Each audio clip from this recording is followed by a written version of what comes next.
के पहाड़ पर रहती और एक मिस्री के पहाड़, दोनों सगे बहन थी। एक मिस्री के पहाड़ पर रहती थी और एक नमक के पहाड़। मिस्री के पहाड़ पर जो रहती थी, बड़ा मिस्री खाकर मोटी तगड़ी हो गई, और नमक के पहाड़ पर जो थी वह एकदम दुबली पतली। दोनों से मुलाकात हुई एक जगह, तो मिस्री के पहाड़ पर जो रहती थी कही कि बहन तू इतनी दुबली पतली क्यों हो? और वह कहती है तुम इतनी जो मोटी तगड़ी कैसे हो? तो मिस्री के पहाड़ वाली कहती है कि वो हमारे पहाड़ में तो ऐसा है, खाली मीठे लगता है, तो चलो हमारे पहाड़ पर कुछ दिन रहो, मोटी हो जाएगी। तो वो भी तैयार हो गए, लेकिन जीप के नीचे एक नमक की दहलीज रख ली, कहीं रास्ते में खाना मिले कि नहीं मिले।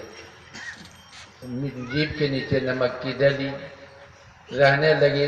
मिस्री के पहाड़ पर कुछ दिन रही तो कोई शरीर में परिवर्तन नहीं, तो वही दुबली पतली। तो वो कहती है कि बहन तू तो कहते बड़ा मीठी लगती है, यहाँ तो मीठी कहाँ पता लगता है, खाली नमकीन नहीं लगता है। मिस्री पहाड़ पर रहने वाली कहती है, वह सोचने लगी कि कुछ कारण तो है। कहा कि बहन जा सर मुँह खोलो तो देखें तुम्हारे मुंह में। देखते हैं कि वह जीभ के नीचे नमक की जली थी। कहा इसको फेंको, इसको फेंको, तब खाओ तो देखो। तो फेंक दिया तो वही मिश्री खाने में बड़ा मीठा। कहने का मतलब ये है, यदि चाहते हैं परमानंद प्राप्त करना तो विषयानंद को छोड़ना ही पड़ेगा। जब तक आप छोड़ेंगे नहीं तो परमानंद की प्राप्ति नहीं हो सकती।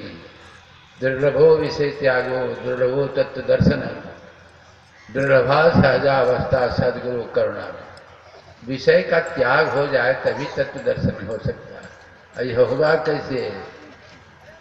बिना गुरु की कृपा से नहीं, तो कृपा पात्र बनना पड़ेगा। सबसे बहुत जरूरी है गुरु की कृपा। सोई जाने जेहि देहि जनाई, जानत तुम्हें तुम्हें हो जाई।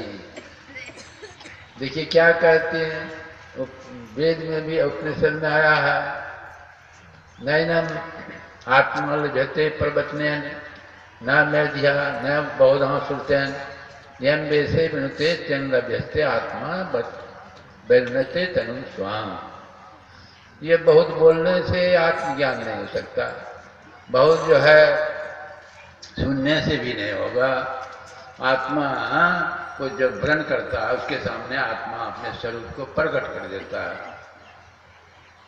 तो ये जो है वही जान सकता है जिसको वो जना दे। सोई जाने जेहो देहि जनाई। अब देखिए परमात्मा भगवान राम भगवान ये जना देंगे, किसको जानना चाहेंगे वो बताइए? वो तो समदर्शी है, ऐसा नहीं धनी आदमी को जना देंगे, गरीब को नहीं, विद्वान को जना देंगे, मूर्ख को नहीं। ये वो तो समदर्शी है। कितना का लिया? समदर्शी प्रभु नाम किया, ठीक। समदर्शी है, सब पर समान दृष्टि। वर्षा का जल सब जगह पड़ता है लेकिन ठहरता कहाँ है? गड्ढे में। वर्षा का जल सब जगह समान है लेकिन ठहरता है गड्ढे में। पात्र, अब फर्ज कीजिए कि जो जल पात्र है, जल पात्र का मुंह उलट करके जमीन पर रख दीजिए, खूब वर्षा हो रही है, खूब वर्षा हो रही है, क्या जल पात्र भर जाएगा? नहीं भरेगा। सीधा ही रखिए लेकिन उस जल पात्र में छेद रहे, वर्षा काफी हो रही है, क्या भर जाएगा? नहीं भरेगा। छेद भी नहीं है लेकिन कूड़ा कचरा भरा हुआ है, वर्षा हो रही है, क्या जल भर जाएगा उसमें? नहीं। जल पात्र सीधा रहना चाहिए, पहले जल पात्र सीधा, छेद भी नहीं रहना चाहिए और कूड़ा कचरा भी नहीं, तब वर्षा का जल उसमें भर जाएगा, भर जाएगा। तो कहने का मतलब क्या? वो जल पात्र जो है, जल परमात्मा की कृपा तो सर्व जगह समान है, लेकिन आपका मुंह किधर है? संसार की तरफ, जमीन पर उलट के रख दिए हैं, संसार की तरफ है, कितने उनकी कृपा तो बरस रही है, लेकिन कृपा पात्र तो बनी है। जल पात्र सीधा का मतलब क्या हुआ? अरे आपको प्राप्त करने की इच्छा है, आप चाहते हैं परमात्मा को प्राप्त करना, विचार कीजिए। भले आप अभी कहिएगा हाँ हम तो चाहते हैं, लेकिन उस समय पता लगता है जब हम लोगों के पास आते हैं ऐसी दीवानी दुनिया, भक्ति भाव नहीं बूझे जी। कोई आवे तो बेटा मांगे, यही गोसाई दीजिए जी। कोई आवे दुख का मारा, तो हम पर कृपा कीजिए जी। कोई करावे बिहार से गाय, सुनत गोसाई दीजिए जी। सांचे का कोई गाहक नहीं, झूठे जगतपति जी। कहे कबीर सुनो भाई साधु, इन अंधों को क्या कीजिए। कहते हैं इस तरह की मांग रखने वाले अंधे हैं, अंधे। ऐसा तो बहुत कम आते हैं हम लोगों के पास कि बाबा आप इतना दिन हुआ दीक्षा लिए, क्या कहाँ मन लग रहा है, ध्यान हो रहा है कहाँ।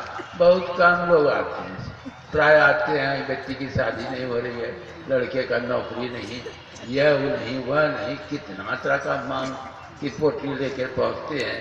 तो पता लग जाता है कि कितने लोग जो है उसकी कामना रखते हैं, इसको प्राप्त करने की इच्छा किन के अंदर है। सोची सुबह शाम प्या धाम कसगांव, तुलसी बिना छुरी मिलाप मरी रहूँगा। सो सुबह से शाम, शाम से सुबह सोचता हूँ कि कैसे प्राप्त होगा, कैसे उसका दर्शन होगा। लगता है कि इस जीवन से छुरी मार कर मार जाना ही ठीक है। ऐसे ऐसे कंट ना पाया जिन पाया तिन लोग। कहते हैं ऐसे मैंने चलते उलते संसार की तरफ रस्ते पस्ते विषय चाहिएगा कि परमात्मा प्राप्त हो जाए, ये संभव नहीं है। पहले इच्छा होनी चाहिए, तीव्र इच्छा।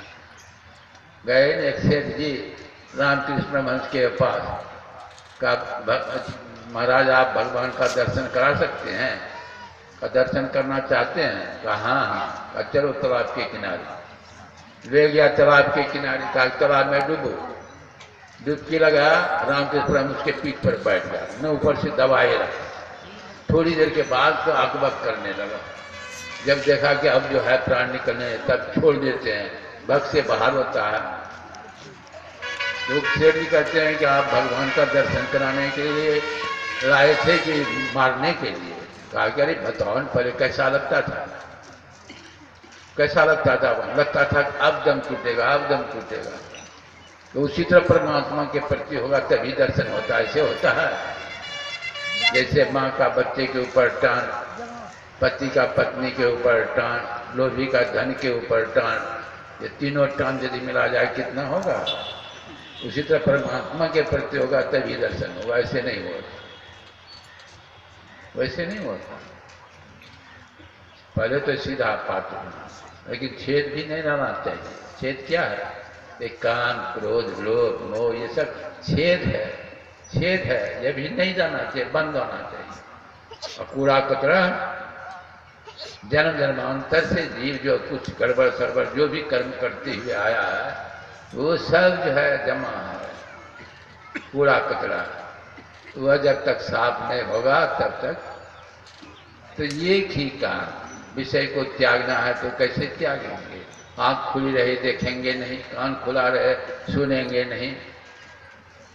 तो इसके लिए इंद्रियों का दमन करना पड़ता है, इंद्रियों को विषय की तरफ से जाने से रोकना पड़ता है। तो इंद्रियां जिस आधार पर काम करती है, तो चेतन के आधार पर इंद्रियां काम करती है।